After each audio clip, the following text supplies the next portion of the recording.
Good morning, everybody. Thank you for joining us. We will begin with chapter 9, verse 13. Chapter 9, verse 13. We were speaking yesterday about the Ramban's position regarding God saying that he placed the rainbow in the cloud, and the obvious question of, are you telling me there hadn't been a rainbow up until that point in science, etc.? And so the Ramban says, no, that there had been a rainbow, and Hashem is just saying that every time you see a rainbow, there's an additional symbolism to it. But he's not saying that now a rainbow existed and hadn't existed before. I just want to share with you the Sforno. It's sort of an interesting pshat. It's the second Sforno on Pasuk Yud Gimel. Vaisela Osbris, Bios Hakeshes Kfula. The Sforno says we're not talking about a regular rainbow here. We're talking about a double rainbow. Ki amnam nilu chachmei hamechkar losis tam leseder tzivia keshes hashenis asher hu al hefach seder tzivia keshes harishona hamorgalas.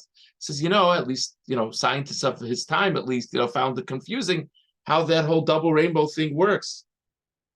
So the Sforno says we're not talking about a regular rainbow, we're talking about a double rainbow. And he says, when you think of that, the hitia ost tzadiki ador shedoram chayev ka'amram klum nirasa keshes biyamecha vispalu v'yochichu v'yilam dudasa sa'am. Perhaps some of you have heard of this. The Gemara says that if a righteous person, like the ultimate sign of a righteous person, is that they never saw a rainbow. Because, if they never saw a rainbow, because we're learning here that the rainbow is a sign that God's ready to destroy the world, if not for the fact that he said he wouldn't. So, wow, if someone never saw a rainbow, so that means, wow, that their merits are so great that they have like the ability to protect the world. And so you'll even have rabbis in the Gemara will ask each other, tell me, have you ever seen a rainbow? That type of thing. Now, if you take it at face, take the Gemara at face value, it really would be impressive if no one ever saw a rainbow in their life, because everybody sees rainbows. Of course, everybody sees rainbows, but because it's just a normal aspect of nature. But the Sforno says maybe what we're talking about in the pasuk and what we're talking about in the Gemara is a double rainbow. That's the sign. Just an interesting thing to just reflect on. Okay, moving on to verse 20, chapter 9, verse 20. So life in whatever it's supposed to be like after the flood has basically got going. And Vayachel Noach Ishwa Adama Vayitak Harim. Vayachel literally means to begin. The Noach, the man of the land, began, and he planted a vineyard. There's a lot of discussion over here. It could be, it's a famous Rashi that Vayachel is a language of chulin, of unholy, and the Noach sort of, tainted himself by planting a vineyard. There's a lot of discussion about it, but we're going to go on for now. And in verse 21, it says, so he plants a vineyard. So what do you do once you plant a vineyard, once the grapes grow, etc.? You make wine. Vayesh Yayin, he drank from the wine, Vayishkar, and he became, he became drunk. Vayiskal Besoch Olo, and he became revealed within his tent. In other words, because he was drunk, he was exposed within the tent. And now you have this famous story that Chum, his son, sees it, and he finds it amusing, and he shares it with his other son, with his brothers, and then the other two sons cover him up so that he shouldn't be disgraced. There's sort of an interesting technical point over here. The last word of verse 21, ahalo, his tent, is spelled with a hey at the end. That's not the way you would normally spell ahalo. The way you would normally spell ahalo is with a vav at the end, his tent. So it's spelled with a hey at the end, but the Baal Koreh knows to pronounce it ahalo.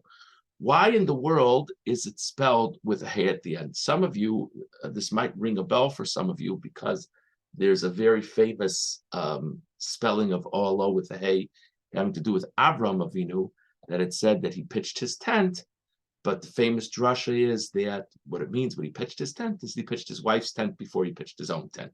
And so ahala with a hey at the end means her tent. But what's going on here?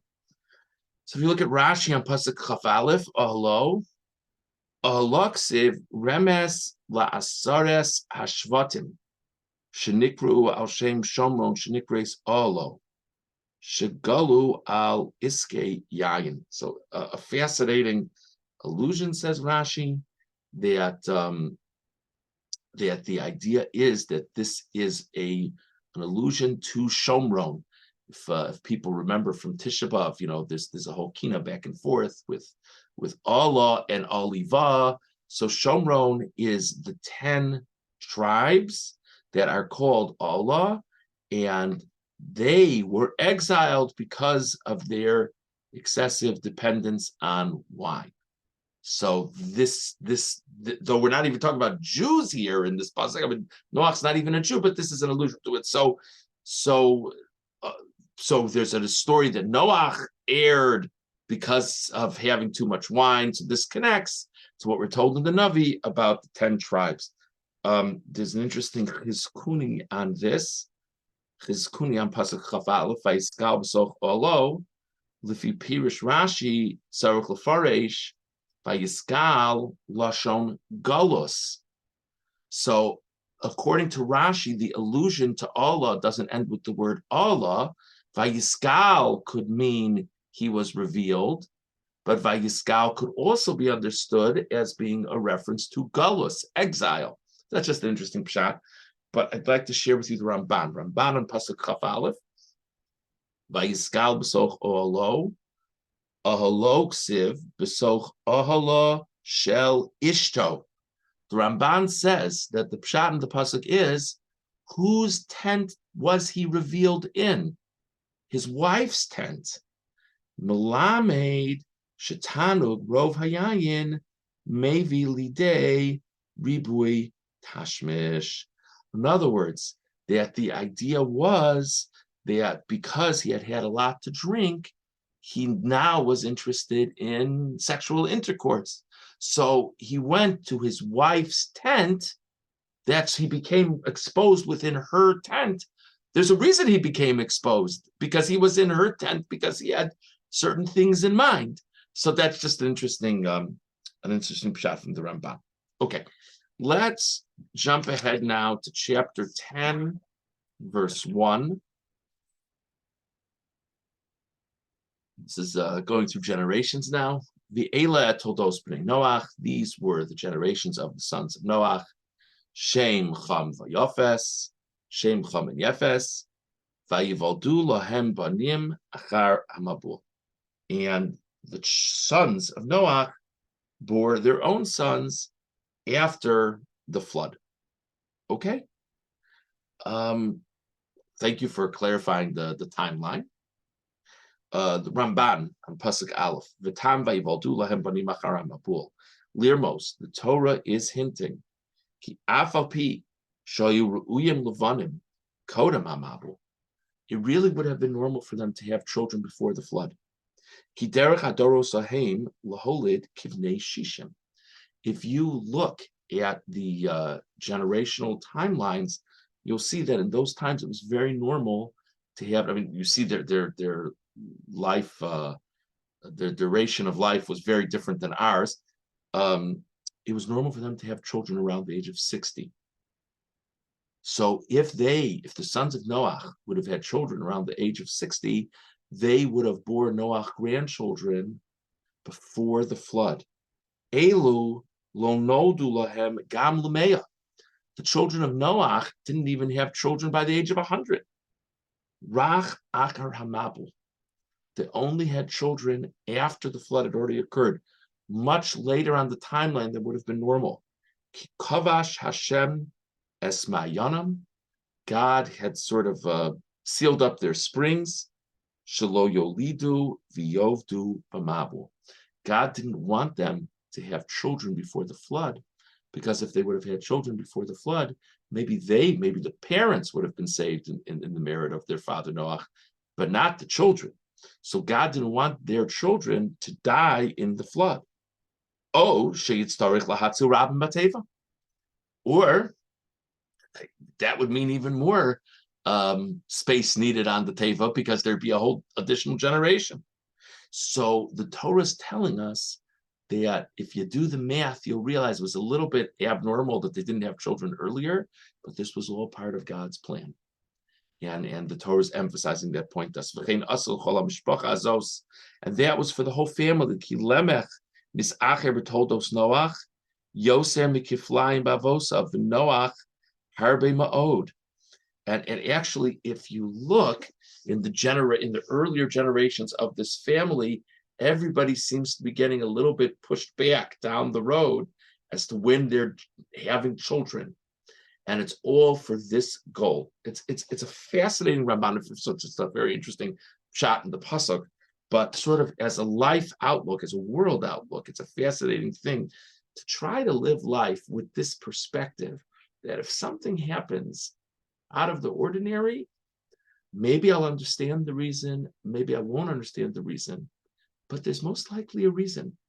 And it's just an interesting way to live life. I was very moved. I saw an interview, I don't know, within the past couple of years, I guess, of Rabbi Reuven Feinstein, who's the younger son of Moshe Feinstein, a well-respected Rosh Hashiva. And the interviewers were asking him, like, how do you encourage people to have faith in God? It was a very, very basic question. And, I thought there was going to be this whole major theological presentation. And he said something so simple. He said, you know what I tell people when they ask me that question? Get a notebook. And every time something strange happens in your life, just write it down. Something good, something bad, just something that's not regular. And after 2 weeks, look back at the notebook and see how many of the things that maybe they were big deals, maybe they weren't, but that just seemed a little bit of blips on the screen for one reason or another. How many of the things connect to other unique things that occurred? Again, I don't think one can guarantee that one will find things, but it's an interesting. I'll tell you that the simplicity of it moved me. And I didn't get a notebook. I'm sorry, but I have thought about that many times, and many, many, many times, just in my day-to-day life, strange things happen, and I make a mental notice. I wonder, and so many times I can draw lines later. Doesn't mean I necessarily understand why it was that way, but it seems to connect to something else. It's not a bad thing for us to remember every now and then that God actually runs the world. So we discussed the Sforno regarding his idea that the special symbol of the rainbow has to do with the double rainbow. We discussed Rashi and the Ramban regarding the significance of Olo being spelled with A and not a Vav. And we discussed this other Ramban about the fact that the grandchildren of Noach were born after the flood.